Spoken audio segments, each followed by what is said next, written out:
Oh hi guys, it's Emma again. Welcome back to the spare room. It's another workshop update. Probably should think of a catchy name for that, but I haven't done yet.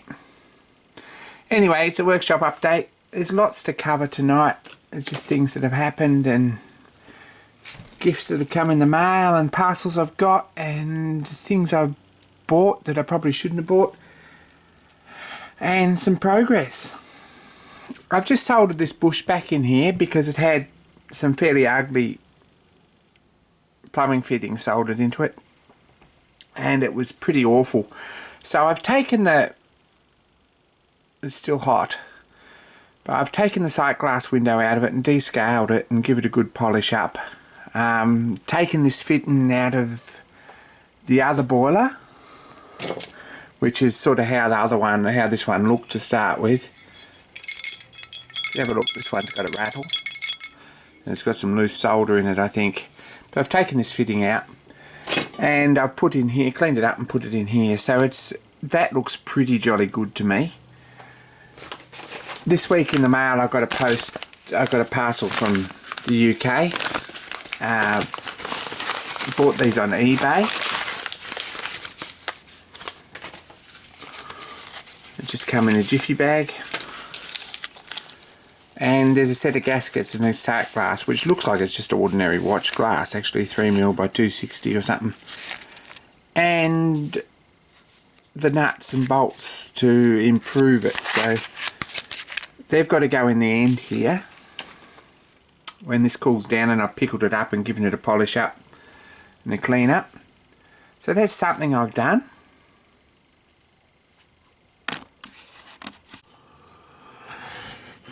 So after messing about for nearly an hour, I managed to get those 5 screws in. And a new gauge glass window, which I'm pretty pleased about. I got a new or a replacement bush in there because the other one was about shot.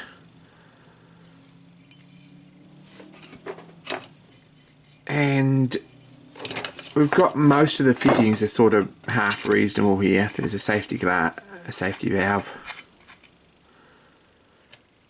And the pipe comes out of here. I've got a whistle here that's pretty crappy, and it's sort of only an excuse for a whistle anyway.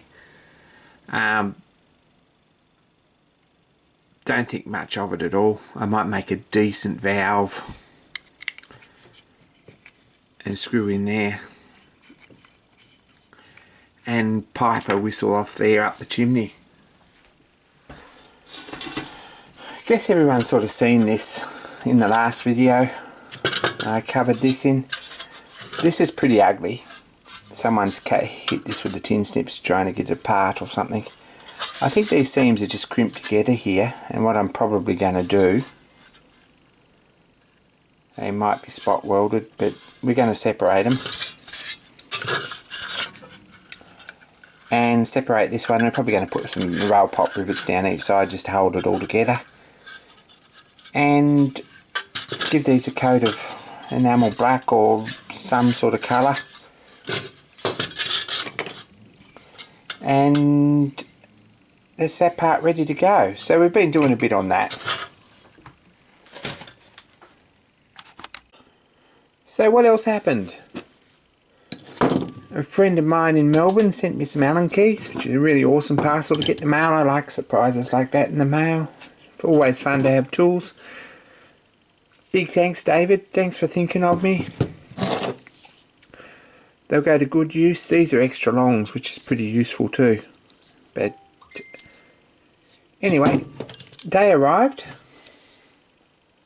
And thank you so much, David.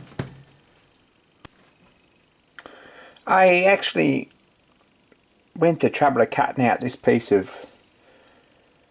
flux inclusion weld metal crappy piece that was stuck in there, and that's back to where we are. So if you haven't seen my hand wheel video, go and check it out. It's about the last video, 2 videos on my channel. There's also a video too, and I'll put a link here in the comments box to my brazing hearth video. We saw that in the last couple of clips, so that might be of interest to someone.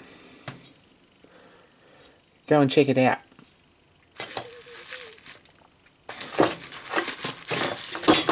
Next order of business is this, and by process of stringent elimination,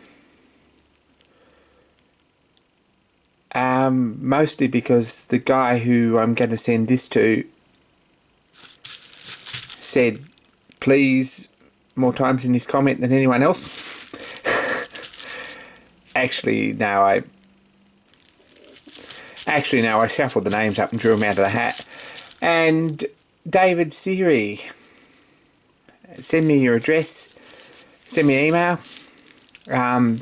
get in touch with me on Instagram or something. I know we've chatted there, and I'll post these out with a couple of stickers, so no problems at all.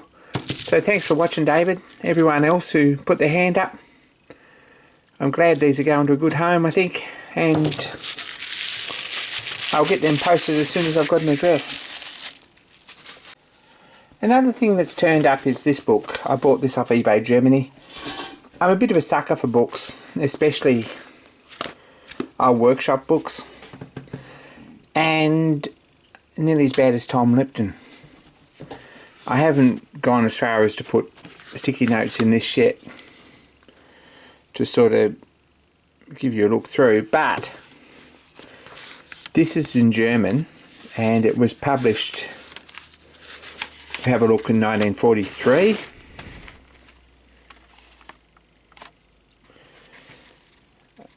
Wittenberg, 1943. So it's wartime. It's a product, I guess, of the German war machine. And basically is German Workbook Group 3, Volume 1, lathes. There's a lot of cool stuff in here. It shows attachments and accessories for production lathes that I've never seen. Quite a lot of pretty cool stuff, actually. There's a lot of lathe tools that are now obsolete that we don't see. Things like Maltese cross drives for lead screws and for turret attachments.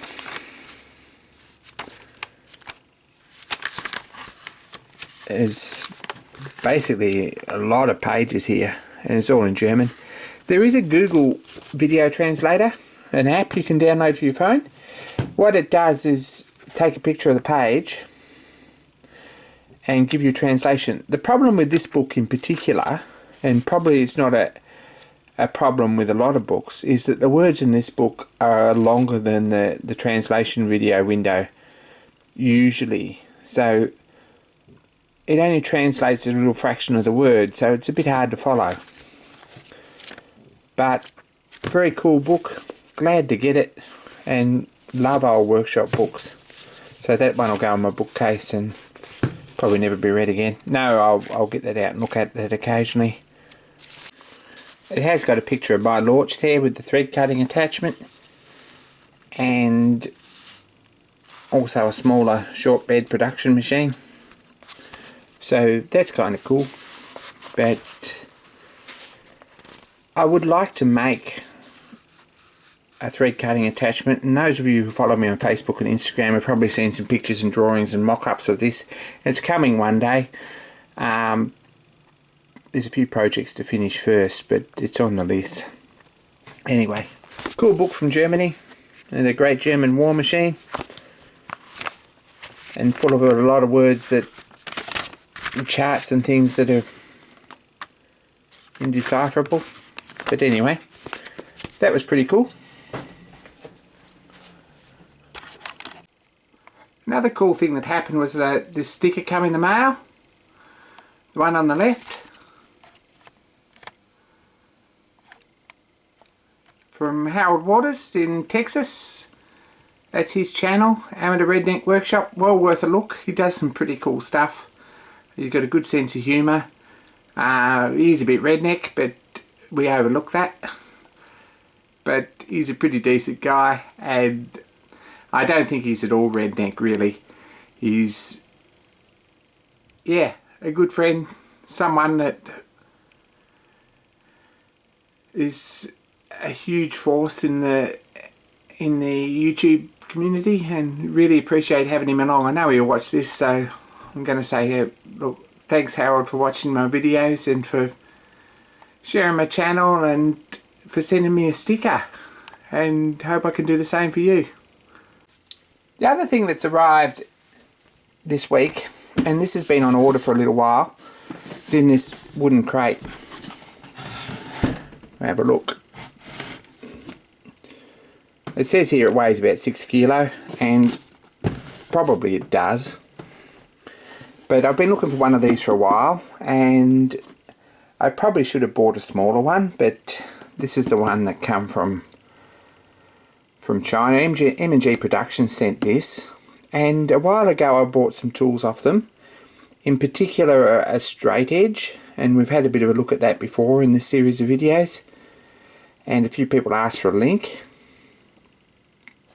So it is M&G Productions. They're in Williams Landing, or their offices are, and they have a warehouse too. They must have a fair bit of stuff. But Mr. Felix is the man to talk to. There's his phone number and his email there.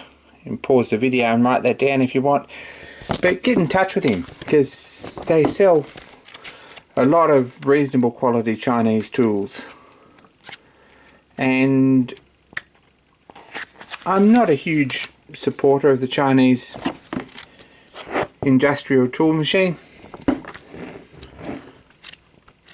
but some things you just can't get anywhere, and especially not at the right price. One of these was available from America or from Germany, and probably they come from the same factory, I think. So I've gone ahead and ordered this, and it is a bit big for my machine maybe, so I'm going to have a think about that. We might just put it back on eBay, but we'll have a look and see if it fits my lathe. So it was nicely packed up with polystyrene in the corners and bubble wrap all the way around, and it's got brown paper on it. Oh, it's pretty heavy. And it comes with a chuck key or a lock key.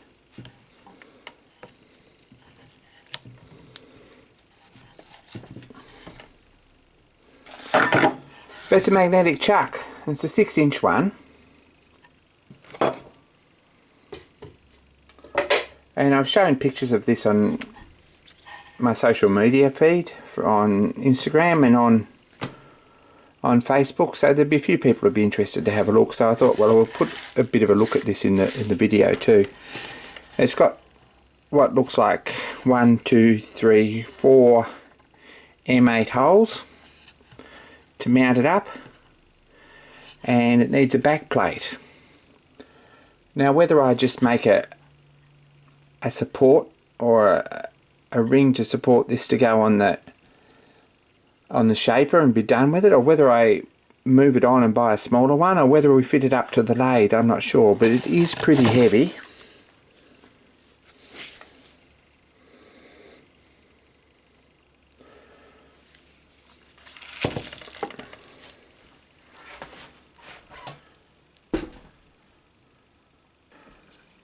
Bring it over to the lathe here and have a bit of a look. I've just propped that up about where it is. There's a bit of room under it. It's quite solid this way, and probably this is going to look alright on this machine, and it's going to be a fairly useful thing. I'm not sure yet. My little lathe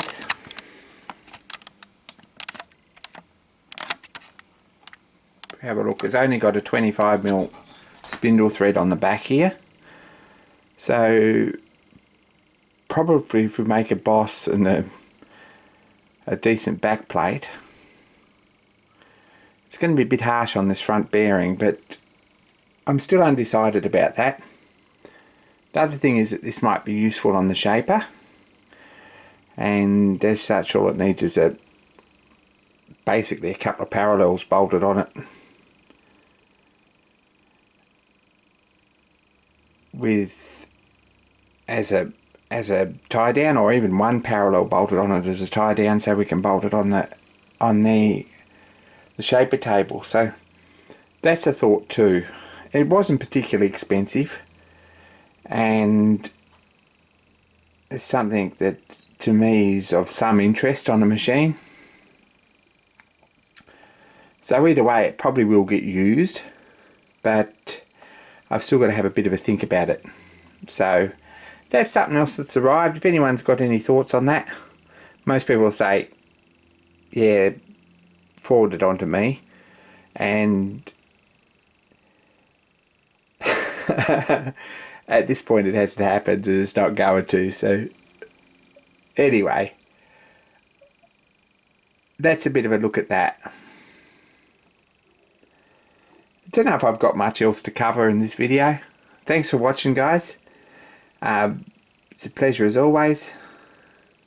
Awesome to get your comments. Thank you to all my new subscribers. We're sitting at about 1350 I think now, which is kind of crazy. Might be nearly 1400. So I guess some of you watch my videos and I really appreciate it. But there's a lot of cleverer people out there than me. So if anyone thinks this is going to be okay on this lathe, let me know. Don't think it weighs quite 6 kilo, but it's probably half as heavy again as my 4-jaw. So that's something that arrived, and we'll see what happens. Thanks for watching. Don't forget to subscribe and like, and be kind to each other, and more soon.